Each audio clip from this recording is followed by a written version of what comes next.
இன்னைக்கு என்ன கதைனா, ஒரு அரசர் அவரு இருக்கிற நாட்டுல யாராச்சும் தப்பு பண்ணாங்கன்னா அவங்கள அவரு வளர்த்துற நாய்கிட்ட தூக்கி போட்டுருவாரு. அப்போ ஒரு நாள் 10 வருஷமா வேலை செய்யற ஒருத்தவன் அவன் ஒரு சின்ன தப்பு பண்ணிட்டான். அதுக்கே அவரு இவனை தூக்கி நாய்கிட்ட போடுங்க அப்படின்னு சொல்லிட்டான். அவனும் அவர்கிட்ட ரொம்ப கெஞ்சறான். இதெல்லாம் முடியாது, நான் எல்லாத்துக்கிட்ட இதுதான் ரூல்ஸ் அப்படின்னு சொல்ற. ரொம்ப கெஞ்சறான்.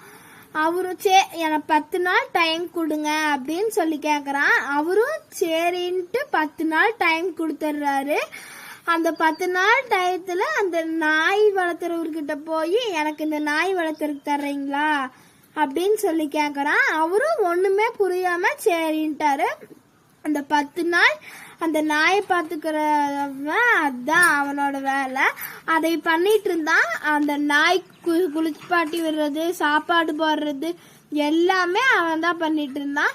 அப்ப 10 நாள் முடிஞ்சது. அரசர் என்னங்கிறாரு, இவனோட டைம் முடிஞ்சிருச்சு, இவனை தூக்கி நாய்கிட்ட போடுங்க அப்படின்னு சொன்னதையும் அவனை தூக்கி நாய்கிட்ட போட்டாங்க. அந்த நாய்கிட்ட பார்த்து நாய் அவன் காலை பிடிச்சி கொஞ்சுது. அரசருக்கும் டவுட்டா போச்சு, அரசர்கிட்ட இருக்கிற மத்தவங்களுக்கும் டவுட்டா போச்சு.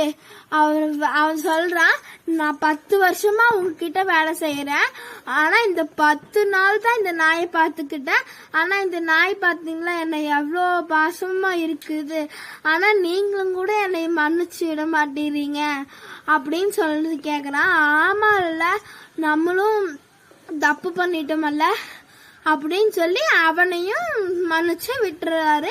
இதுல இருந்து என்ன தெரியுதுன்னா, நம்மளும் சில பேர்த்துக்கிட்ட அப்படித்தான் இருக்கிறோம். ஒருத்தர் பண்ண சின்ன தப்புக்காக அவங்க பண்ண நிறைய நல்ல விஷயத்தையெல்லாம் மறந்துட்டு அவங்க ஒதுக்கி வச்சிடறோம். தப்பு பண்றதும் மனுஷனோட இயல்பு, நம்ம அதை மன்னிக்கிறதும் மனுஷனோட கடமை. ஸோ மறப்போம், மன்னிப்போம்.